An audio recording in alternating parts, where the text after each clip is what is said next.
Yes, reka twongere tubashimire cyane mwe mwakoze subscribe ku Makuru TV ndetse namwe mukomeje kugenda muri ibiganiro byacu tubagezaho umunsi ku wundi. Uyu ni mwanya tubagezaho amakuru yo hirya no hino agiye atandukanye, ariko wowe ugiye kumva iyi nkuru utameze neza, ndagira ngo mubwire ngo ihangane, Imana iraza kugufasha umere neza ndetse nawe umeze neza, ujya wibuka gushimana kuko niyo iba yagutije ubu buzima.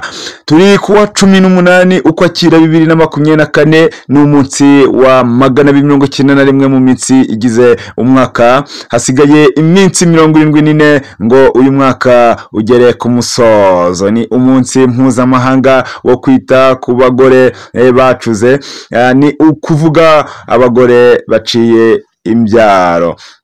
Ibi ni bimwe mu byaranze uyu munsi mu mateka. 2018 Louise Mushikiwabo yasoje inshingano nka Minisitiri w'Ububanyi n'Amahanga mu rwego rwo kwitegura gutangira inshingano z'umunyamabanga mukuru wa OEF. 2018 Jane James Kabarebe yasoje inshingano ze nka Minisitiri w'Ingabo, agirwa Minisitiri umujyanama mukuru.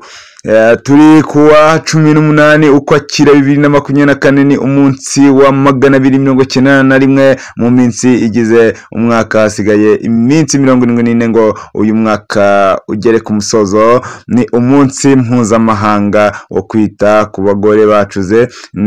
Nibyo navugaga haruguru, bisobanuye ko baciye imbyaro. Ibi ni bimwe mu byaranze uyu munsi mu mateka.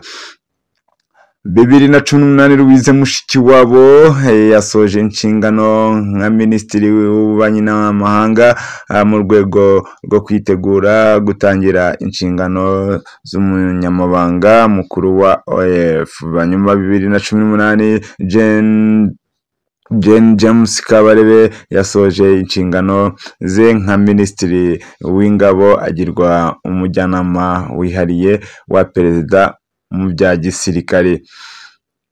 1898 Leta Zunze Ubumwe za Amerika yatangiye kugenzura Puerto Rico. Hanyuma 1991 Azerbaijan yatangaje ubwigenge bwayo yiyomora kuri Leta Zunze Ubumwe z'aba Soviete. 2003 Perezida Gonzalo Sanchez de la Zalada yategetse kwegura ava ku butegetsi bwa Bolivia. Mu muziki, 1967 indirimbo Massachusetts y'itsinda The Beatles yaciye agahigo ku kuba ikunzwe kurusha izindi mu bwami bw'Ubwongereza.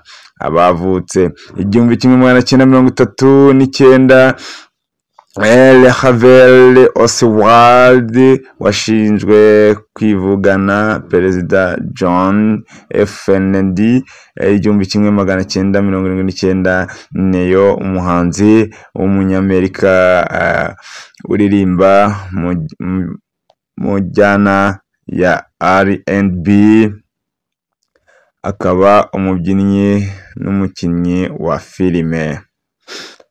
Abapfuye 2007 Lucky Dube, umuhanzi ukomoka muri Afurika y'Epfo wari waramamaye mu njyana ya reggae. Aba rero ni bamwe mu basheshe akanguye baba bitabiriye iyi minsi mikuru.